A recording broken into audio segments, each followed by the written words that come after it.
So let us read the example of the vowel diphthongs. So First, what is the sound? Oy. Next, Oy. what is the sound? Oy. Oy. O-U. What is the sound? O. O-W. What is the sound? O. Very good. Very good. So let us review. Does anyone remember what is the vowel digraphs? Vowel digraphs are a combination of vowels to make a single sound. Very good.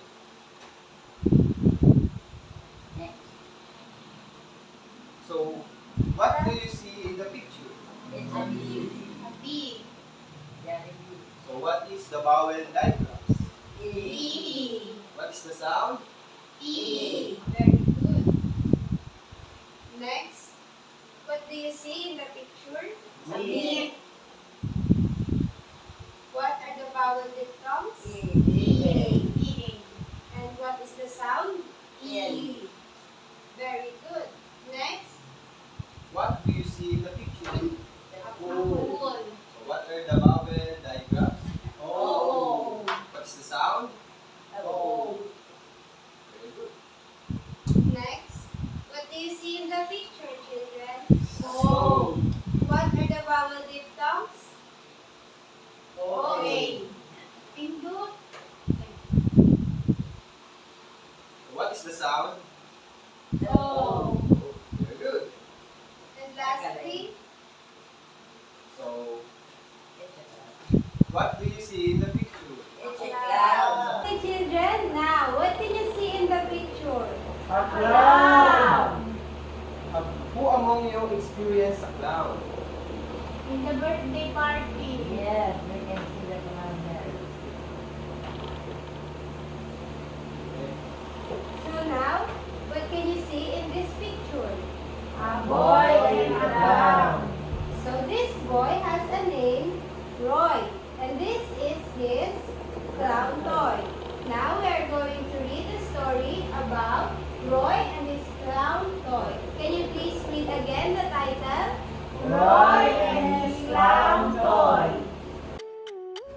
At the end of the lesson, you are expected to read words, phrases, sentences, and stories containing vowel diphthongs OY, OI, OU, and OW.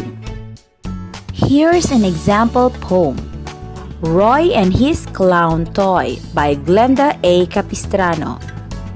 Roy has a clown toy. He named it Bound. It has brown coiled hair and big round eyes. It's wearing a blouse with a black tie. His friends join him to play with Bound. They enjoy the day having Bound. Now, So did you like the story? Yes, sir. So what did you learn in the story? Answer everyone. Enjoy the day. Enjoy the day, Everyone. What do you think is the moral lesson of the story? If you have a toy, protect and keep it in a safe place. Ah, Very very good, good. Edgar. But if So in you this story, what are the words that have diphthongs that you notice? Roy, The word Roy, The Roy, Roy, the toy, then, and Bound, then, Round, Round, Round, Blouse, Joy, Bound, and Joy, and Bound. so in the word, in the underlined word Roy, what do you think is the vowel diphthong? O-Y. So what is the sound? Oy. Oy. In the word cloud, what is the vowel diphthongs? O-W. What is the sound? O. In the word toy, what are the vowel diphthongs? O-Y. And what is the sound? Oy. Next, bound. In the word bound, what are the vowel diphthongs? O-U. And what is the sound? O. In the underlined word brown, what is the vowel diphthong? what is the sound? O. And the next underlined words? Oil. Oil. So what is the vowel dicton? Oil. What is the sound? Oil. Okay, next, in the underlined word round, what are the vowel diphthongs? O. And what is the sound? O. Very good. Next, in the underlined word blouse, what are the vowel diphthongs? O. What is the sound? O. And thus, what is... So let us read the underlined words. Join. What is the vowel diphthongs? Oil. What is the sound? Oil. Very good. So let us, everybody, give a clap. So let's move on to our next activity. So everyone reads. Roy toils the soil with her friends. Who toils the soil? Roy toils the soil. Roy, his friend. Very good. Next, Who helped Roy to toil the soil? Good. What? And the Lord did. What are the words with the vowel diphthongs? Roy.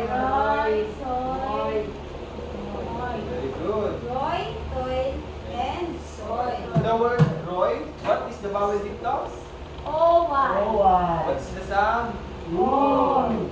In the word toil, Oil. what is the sound? In the word soil, what is the sound? Very Okay, good. very good. Next, please read.